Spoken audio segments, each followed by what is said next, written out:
जब काले साये को देखकर विशाल पलटता है तो वह देखता है कि एक खतरनाक जानवर उसके पीछे खड़ा था।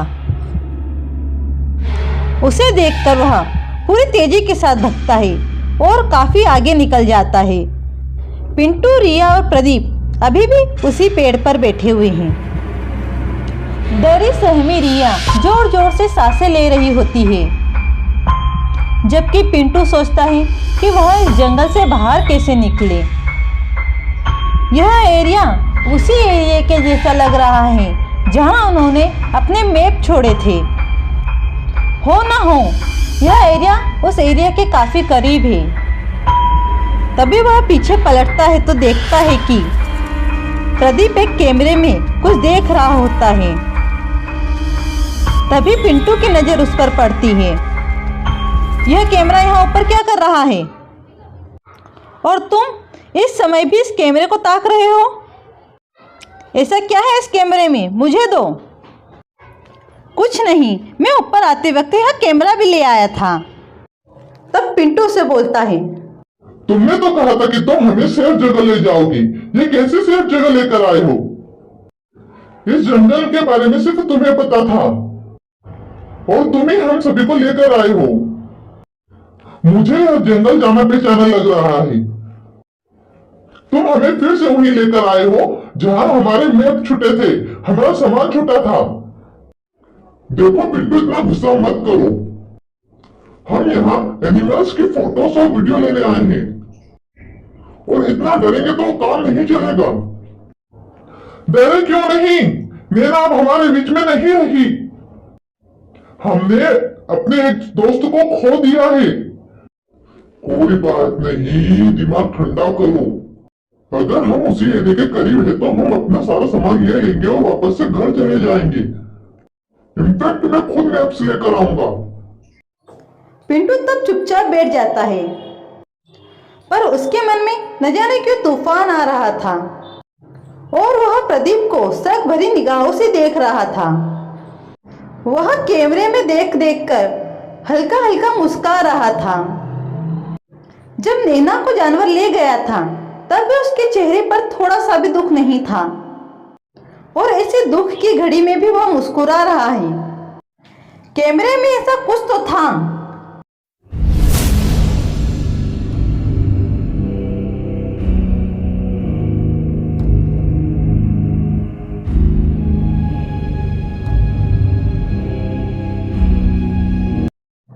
और वहीं विशाल भागता भागता उस एरिया के करीब पहुंच जाता है जहां उसका सामान छूटा हुआ था। मुश्किलें है कि थमने का नाम नहीं ले रही। विशाल को पता लग चुका था कि बिना मैप के इस जंगल से बाहर निकलना मुश्किल ही नहीं, नामुमकिन है। और तो और प्रदीप जो यह कह रहा था कि उसे इस जंगल के बारे में पूरी जानकारी है, वह एकदम से अनजान क्यों बन रहा था? हो ना हो हम सभी को फंसाने में प्रदीप का ही हाथ है। मैं उसी एरिया में हूं जहां हमारा सामान छूटा था। हो ना हो मैप भी यहीं आसपास होंगे। मुझे वह मैप लाने होंगे और प्रदीप से सच उगलाना होगा। मुझे जल्दी पिंटू और रिया के पास जाना होगा, वरना प्रदीप उनकी जान ले लेगा। वह दोनों खतरे के साए में हैं। उधर पिंटू को भी पता लग चुका था कि प्रदीप विश्वास के काबिल नहीं। जब वह प्रदीप से बार बार पूछता है तो प्रदीप गुस्से में कह ही देता है कि वह यहाँ पिकनिक मनाने नहीं आया था, अपनी लाइफ बनाने आया था और इसीलिए मैं तुम लोगों को वापस उसी जगह पर लेकर आया हूँ। सच तो यह है कि हम लोग पहले जहाँ रुके थे वही सबसे सेफ जगह थी और तुम लोग मेरा क्या उखाड़ लोगे? मेरी मदद के बिना तुम यहाँ से निकल भी नहीं पाओगे। रिया और पिंटू दोनों प्रदीप की यह बातें सुनकर दंग रह गए, जैसे किसी ने उनके ऊपर वार कर दिया हो। रिया काफी डर चुकी थी और काफी समय से किसी ने कुछ खाया भी नहीं था। उसे चक्कर आ रहे थे, मानो वह अभी गिर जाएगी। और प्रदीप हंस रहा था। तुम हंस क्यों रहे हो? और क्या चाहिए तुम्हें? देखो रिया की हालत कैसी हो गई है। देखो, सुबह होते ही हम सब इस जंगल से चले जाएंगे। तुम्हें जो चाहिए था वह मिल गया, पर और भी बहुत कुछ मिल सकता है अगर तुम साथ दो। मतलब? मतलब यह कि यह तो सिर्फ एक जानवर था। सोचो, उसका पूरा परिवार यहाँ होगा। तो सोचो कितनी अच्छी इवेंट होगी। और जब हम उस इवेंट को कैप्चर करेंगे तो हमें कितना पैसा मिलेगा। हम उसकी पूरी फैमिली का एक वीडियो बनाते हैं। सेटअप प्रदीप। वैसे ही नैना जा चुकी है, पर रिया तो जिंदा है। इसकी हालत तो देखो। अगर वह फिर से आ गए तो इसे भागने की भी नहीं बनेगी। तो क्यों ना हम इसकी जान का सदुपयोग करें। आखिर दोस्त ही तो दोस्त के काम आता है। और उधर विशाल को एक कागज का टुकड़ा मिलता है, जिसे देखकर वह खुश हो जाता है। वह सुकून की सांस लेकर उसे गौर से देखता है और अब हर एक डायरेक्शन को दिमाग में फिट कर लेता है। उसे पता था उनका सामान भी ज्यादा दूर नहीं है। उन्होंने काफी समय से कुछ खाया भी नहीं था। अगर वह उसे ले आता है तो शायद कुछ पेट को सहारा हो जाएगा, पर इतना जोखिम उठाए भी तो उठाए कैसे। उसे हलचल सी दिखती है तो फिर वह खतरनाक जानवर उसे उसकी आंखों के सामने गुजरता दिखता है। वह बड़ी गौर से इसे देखता है तो उसे पता चलता है कि यह जानवर और कोई नहीं बल्कि एक बहुत बड़ी स्पाइडर है। झाड़ियों की ओट में छुपा विशाल चुपके से अपनी मंजिल को जाने को तैयार था। इधर प्रदीप के बार बार बोलने पर भी पिंटू रिया की जान का सौदा करने को तैयार न था। उसकी जेब में जूस की बोतल थी। उसने उसे रिया को पिलाया। रिया, तुम घबराओ मत। हम बहुत जल्द यहाँ से बाहर निकलेंगे। यह ऐसे नहीं मानेगा। थोड़ी देर बाद सुबह हो जाएगी, और अगर आज काम नहीं हुआ तो मुझे कल रात का इंतजार करना होगा। मैं और इंतजार नहीं कर सकता। जब उसे पता चल जाता है कि पिंटू उसके जाल में नहीं आएगा तो वह अपना रंग बदलकर रिया के पास पहुंच जाता है। नो रिया, मेरे पास बस यही खाने का था। खा लो, तुम्हें इसकी बहुत जरूरत है। पिंटू, रिया मेरी भी दोस्त है। तुम्हारी गलतफहमी का इलाज मैं नहीं कर सकता था, इसलिए मैंने अपना गुनाह कबूल कर लिया। तुम्हें जो समझना है वह समझो। और जरा सोचो, यहाँ जान तो मेरी भी दांव पर लगी हुई है। अगर मुझे रास्ता पता होता तो मैं तुम्हें यहाँ क्यों लाता। रिया को अब थोड़ा अच्छा महसूस हो रहा था।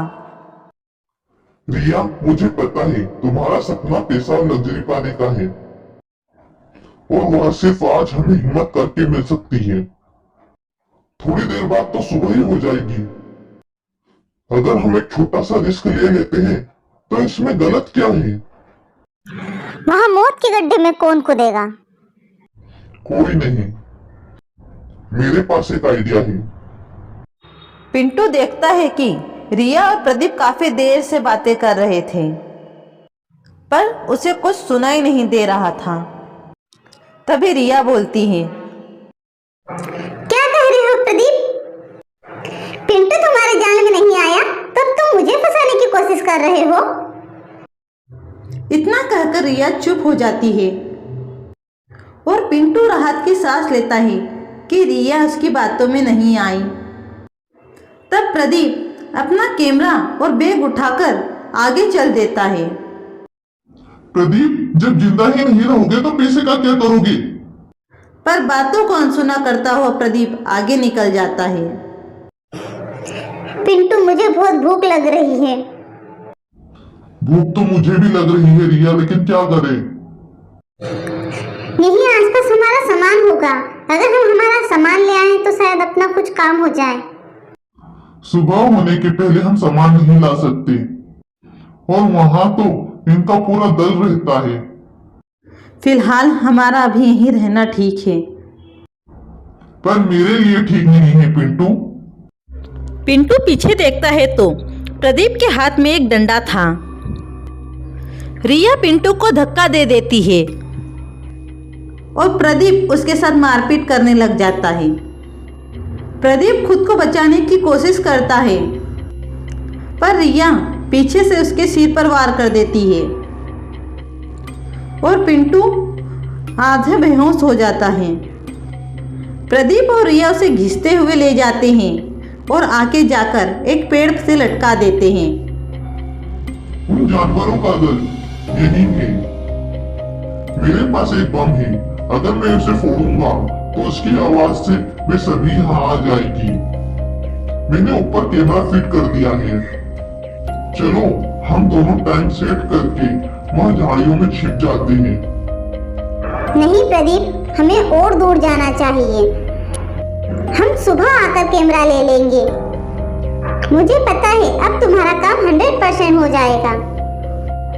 वह लोग टाइम फिक्स करके वहां से चले जाते हैं और थोड़ी देर बाद जोर से आवाज होती है बम,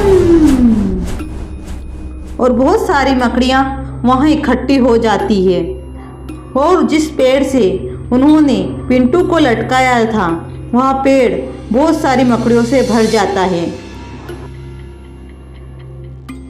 कहानी का अगला पार्ट देखने के लिए हमारे वीडियो को लाइक और चैनल को सब्सक्राइब करना ना भूलें। Thanks for watching.